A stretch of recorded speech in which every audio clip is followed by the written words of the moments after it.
안녕하세요. 오늘은 2023년 2월 26일 일요일 아침입니다. 저는 네파교회와 놀스베이 교회를 섬기는 정선옥이라고 합니다. 한겨울이 지나가고 봄 기운이 세상에 완연합니다. 아직도 바람은 차지만 햇살의 기운을 받아서 새순과 새싹들이 돋아나는 것을 보면서 신기한 마음을 금할 길이 없습니다. 하나님께서 베풀어 주신 이 놀라운 자연의 변화의 과정을 바라보며 우리는 결코 하나님의 그 놀라운 창조의 능력을 인정하지 않을 수가 없습니다. 그 놀라운 하나님의 능력 앞에 감탄하고 감사하는 그런 하나님의 자녀가 되었으면 좋겠습니다. 그럼 기도드리고 제9과 탐심을 주의하라는 교과의 내용을 살펴보도록 하겠습니다. 기도하겠습니다. 하늘에 계신 저희들의 아버지, 우리의 연약함을 아시는 하나님께서 우리의 마음속에 하나님께서 바라시고 원하시지 아니하는 그런 마음들이 우리의 마음속에 들어와 주인 행세를 하지 않도록 아버지 우리를 붙들어 주시옵소서. 아버지 오늘 이 한 주일 동안 우리가 이 탐심의 문제를 대해서 깊이 생각하고자 하오니 아버지여 우리에게 새로운 결심을 할 수 있는 한 주일이 되게 하여 주시고 우리가 하나님의 자녀로서 합당치 아니하는 마음을 품지 않은 결심과 우리의 삶의 실천으로 옮길 수 있도록 아버지여 우리를 도와주시옵소서. 이 시간 우리와 함께 하시옵기를 간구하오며 거룩하신 예수님의 이름으로 기도드렸습니다. 아멘. 예, 감사합니다. 우리는 이번 주에는 2023년 제1기 그분이 오실 때까지 주인을 위해 관리하면서 제9과입니다. 탐심을 주의하라는 내용을 가지고 우리는 한 주일 동안 살펴보게 될 것입니다. 우리는 이것을 살펴보면서 탐심이 얼마나 무서운 것인지도 알게 될 것입니다. 먼저 기억절에 있는 말씀을 읽어보도록 하겠습니다. 그들에게 이르시되 상가 모든 탐심을 물리치라. 사람의 생명이 그 소유에 넉넉한 데 있지 아니하니라 하시고. 누가복음 12장 15절에 있는 말씀입니다. 탐심은 히브리어로 타파라는 말로 악한 소유, 불법적인 욕심을 의미합니다.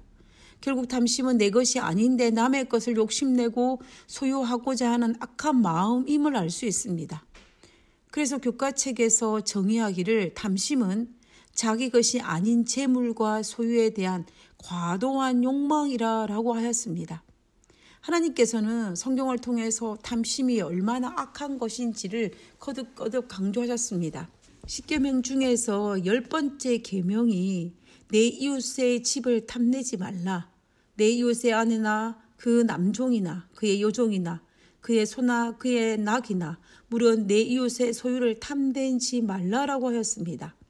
그리고 고린전서 6장에 하나님의 나라를 유업으로 받지 못하는 제 목록들을 기록하고 있었는데 그 목록들 중에 탐심이 있다는 것은 우리가 탐심에 대해서 깊이 생각해야 할 이유입니다.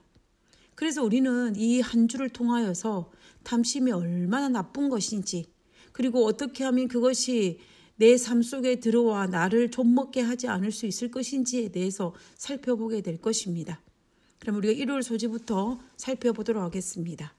1월 소지의 제목은 근본적인 원죄입니다. 우리는 지금까지 한때는 하늘의 천사장이었던 옓뱀, 사탄이라고도 하고 마귀라고도 하는 온 천하를 깨는 자, 사탄, 이 루스벨의 반역의 원인을 교만이라고 배웠습니다.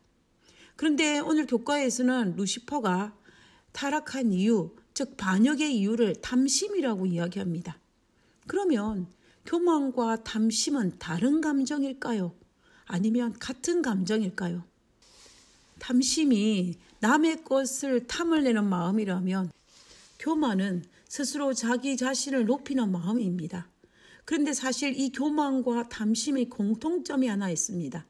그것은 분명히 내 것이 아님에도 불구하고 내 것으로 여기는 그 마음의 자세입니다.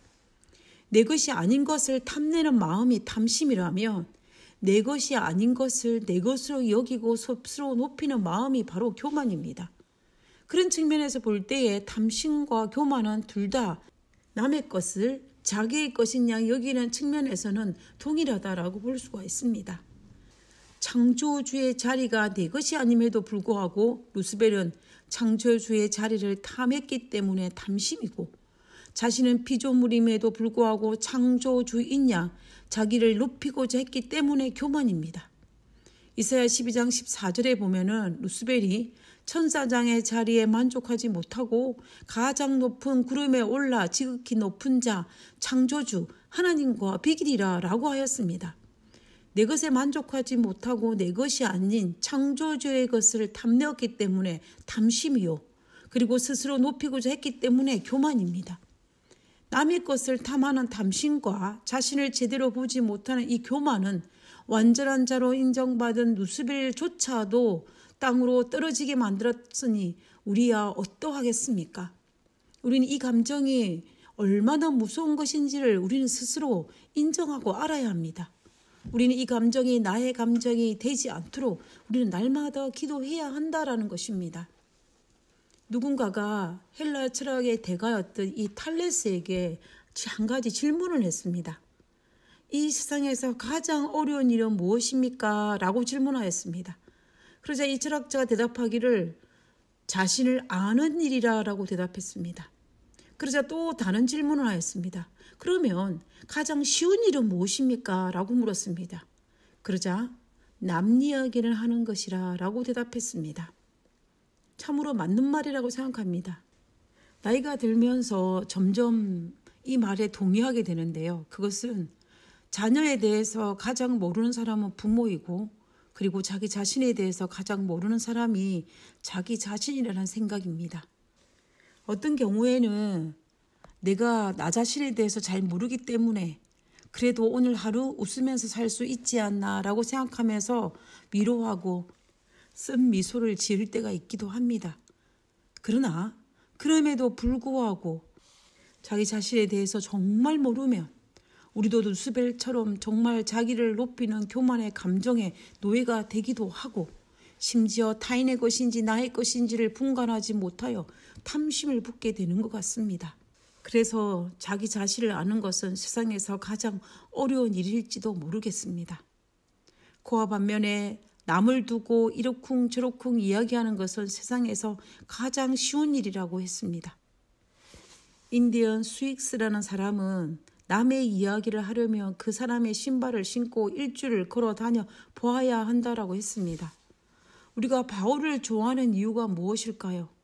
그가 많은 신약 성경을 기록해서 그가 이방인의 그릇으로 많은 전도를 해서 그가 좋은 백그라운드를 가져서 그러나 이것보다 더 중요한 것은 우리가 바울을 더 좋아하는 이유는 마지막까지 자기 자신을 나는 죄인 중에 괴수라고 고백할 정도로 자기 자신을 알아 하나님 앞에 겸손한 사람이었다라는 것입니다.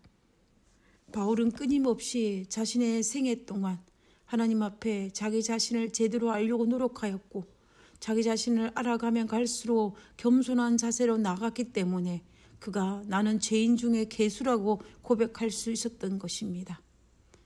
그래서 바울은 어쩌면 이 탐심이라는 문제를 우리에게 더욱 경계하도록 권면했는지도 모르겠습니다. 바울은 탐심을 우상 숭배로 동일시하였습니다. 에베소서 5장 5절에 음행하는 자나 더러운 자나 탐하는 자, 곧 우상 숭배자는 다 그리스도와 하나님 나라의 기업을 얻지 못하리니라고 하였습니다. 음행하는 것이나 더러운 것을 탐하는, 즉 탐욕은 곧 우상 숭배자라는 것입니다. 그리고 골로새서 3장 5절에 그러므로 땅에 있는 지체를 죽이라. 곧 음란과 부정과 사욕과 악한 정욕과 탐심이니 탐심은 우상숭배니라 라고 분명히 탐심이 우상숭배라고 바울은 이야기하고 있습니다. 그러면 바울은 왜 탐심을 우상숭배라고 하였을까요? 우상숭배가 무엇입니까? 우상이라는 것은 하나님보다 더 낮게 여기는, 더 중요하게 여기는 것이 바로 그것이 우상입니다. 그런데 탐심이라는 것은 내 것이 아닌 재물과 소유에 대한 과도한 욕망이라고 했기 때문에 자기 소유가 아닌 것을 너무나 원한 나머지 하나님이 아닌 그 어떤 것을 향한 욕망이 자신의 마음의 중심을 차지해 버렸기 때문에 탐심이 곧 우상이라고 볼 수가 있고 탐심을 가지는 마음이 우상 숭배라고 볼 수 있는 것입니다. 그러므로 우리는 우리 마음속에 자연스럽게 찾아오는 탐심을 어떻게 해야 될까요? 당연히 탐심의 마음을 가지지 말아야겠지요. 그러면 우리가 어떻게 이 탐심의 마음을 가지지 않을 수 있을까요? 날마다 하나님이 내 삶의 주인이라고 고백해야 할 것이며, 하나님께서 당신을 사랑하는 자녀인 나를 가장 영광스러운 곳으로 인도하고 있다는 사실을 날마다 묵상하고 인정하며 시시때때로 경험하며 또 그 경험한 것을 잊지 않도록 내 마음에 새기고 또 새겨야만 가능한 일입니다. 그렇지 아니하면 내 마음은 원인데 육신이 약하다고 했던 그 말처럼 나도 모르게 탐심이라는 괴물이 우리의 삶을 좀먹게 할 것입니다. 그러므로 오늘 하루도 우리는 하나님의 은혜로 살아가고 있음을 잊지 않게 되시기를 간절히 바랍니다. 오늘 하루도 그분의 도우심 없이는 불가능한 삶을 살고 있음을 인정하시기 바랍니다. 오늘 하루도 하나님이 내 안에 가득 차서 그 어떤 마음도 내 마음으로 들어오지 못하도록 하여 행복한 하루로 살아가게 되시기를 간절히 바라면서 오늘 교과를 마치고자 합니다. 기도하고 마치겠습니다. 내 것이 아닌 것을 자꾸만 쳐다보면서 욕심내는 경우가 있습니다. 그것이 물질적인 것이 되었든 자리가 되었든 영향력이 되었든 저희 마음을 죄악으로 이끄는 탐심을 과감히 물리칠 수 있는 용기와 믿음을 허락해 주시옵소서. 하늘에 계신 저희들의 아버지, 우리 연약함을 아시고 우리의 체질을 아신 하나님께서 우리를 불쌍히 여기사 오직 하나님을 바라보고 하나님이 내 안에 계심으로 말미암아 세상을 바라보는 눈을 탐심의 눈으로 바라보는 것이 아니라 하나님의 눈으로 세상을 바라볼 수 있는 저희들 되게 도와주시옵소서. 우리를 붙들어 주시고 우리를 보호하여 주옵기를 간구하며 예수님 오시는 그날까지 우리가 하나님만 바라보고 살아가는 저희들 되게 하여 주옵기를 거룩하신 예수님의 이름으로 기도드렸습니다. 아멘. 감사합니다. 좋은 하루 되시고요. 내일 뵙도록 하겠습니다.